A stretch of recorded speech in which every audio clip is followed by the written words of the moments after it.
Happy Halloween everyone! You join me at the final part of the Simpsons Hit and Run series of videos where we play a holiday themed version of Evergreen Terrace. The first thing we're going to do is explore the Simpsons house, as per usual. This is actually the third time we've visited this district of Springfield, first in level 1 and then in level 4 and finally here in level 7. So taking the usual route out of bounds, using the drive-through walls cheat of course, we come through to the interior of the Simpsons home in Out of Bounds. Dropping down into the house, the inaccessible rooms are pretty much unchanged from the earlier levels. The kitchen is the same. Where are those classic carrot curtains, by the way? But what really surprises me is that the photo that acts as the background is actually from level 1. It shows Springfield in the daytime, completely unlike the Halloween atmosphere on the level. Coming along the side of the Flanderers' house, we get to the section of the interior where the camera would usually be. And if we go a little further, we come around to the front of the house and into the room that adjoins the lounge. This room is actually unchanged, like the kitchen, from level 1 and level 4. Jumping over into the playable area, the main Halloween themed differences are now obvious. You've got a skeleton on the sofa and a pumpkin on the stereo over there, or a jack-o'-lantern, depending on whether you're from the UK or USA. You can kick Lisa through the floor also, because why not? And you know, I'm not totally sure why you can do this. It might be something to do with the drive-through walls cheat in fact. So anyway, let's take a look at Bart's bedroom. It's located a short walk from the main house, though obviously not located on the proper spot on the map, upstairs in the Simpsons house of course.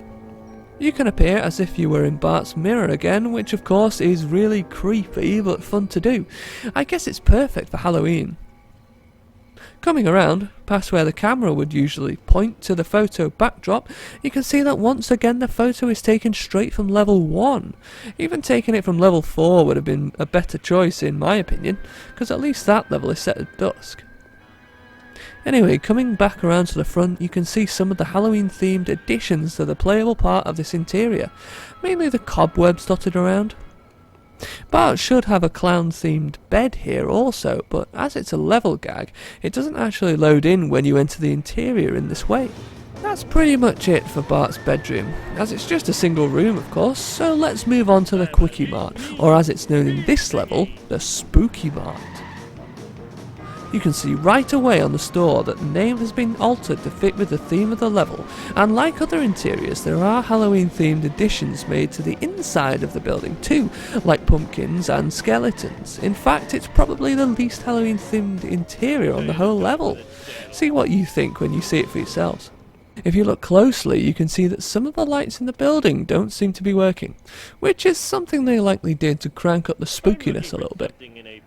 So after parking the car and running a short distance to the building itself, we're able to drop right into the playable area of this interior and engage in a conversation with a poo. You can see that the atmosphere is definitely designed to be creepier than normal, with the interior being darker, and there are also cobwebs and pumpkins dotted around again. Jumping into one part of the level that's usually inaccessible, there are no Halloween-y changes made here. This is the place, like on other levels, where certain characters would load in and play out a scene, like Kearney and Jimbo for example. Now it's time to take a look at the Springfield Elementary School, which is more like a castle on level 7. This ties in with Harry Potter, which of course heavily features witches and wizards. As usual, we're going to take the ramp over into the playground, then go out of bounds and discover the interior in its real place. You'll notice the alien spaceship here too, which plays a big part in the storyline. I won't give any spoilers away for anyone who has seen these videos and now wants to play the game of course. Arriving at Springfield Elementary, again I'll get out of the car and walk to the interior to safely drop down into it. I've tried it with a car before, but sometimes you end up falling through the level, but you could potentially explore these interiors with a vehicle. The inaccessible part of this interior, like Mrs. Krabappel's classroom here, remain pretty much unchanged from the previous levels. However, there is an eerie light coming in through from the windows. Also, there's a desk with a chair missing at the back. Has this always been like this? From this classroom you can see the front doors of the school, which is where you would enter this interior in actual gameplay. You can see that the doors are weirdly shut here when viewed from this angle. Moving through the wall, remember, none of these walls are solid here in these accessible areas. We go into one of the hallways of the school. Near the front you can see a skeleton propped up near the drinking fountain, and also a zombie hand rising up through the floor.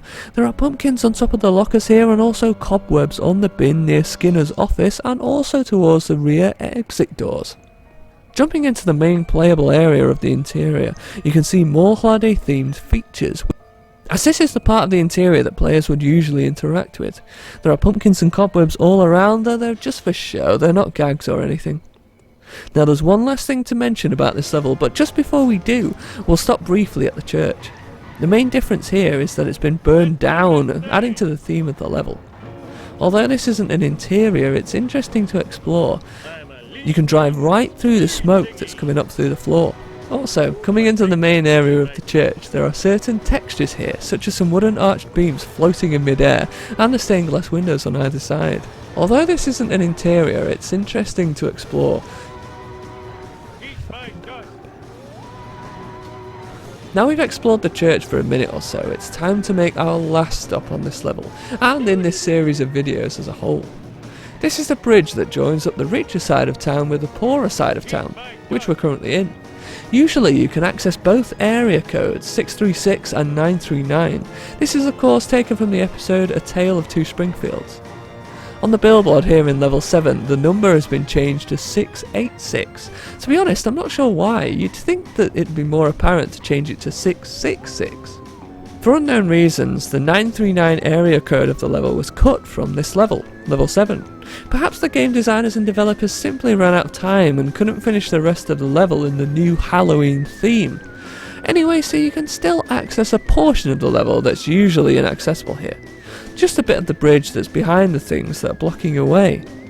The stairs up to the tower where a collector card was located on past levels is now not solid, and neither is the ramp that you usually use to jump from one side of the bridge to the other. So all that's solid here is the section of road before the ramp, and the wooden planks that run alongside. Usually you'd use these to drive from one side to the other, if you didn't want to take the jump for whatever reason. Thank you for watching this series of videos of mine. It's been great making them, and it's been even better to release this last part on Halloween itself. I've done Christmas videos before, but never Halloween, so this is definitely a first for me. I hope you enjoy the videos that I'll be releasing soon. Here's a quick preview.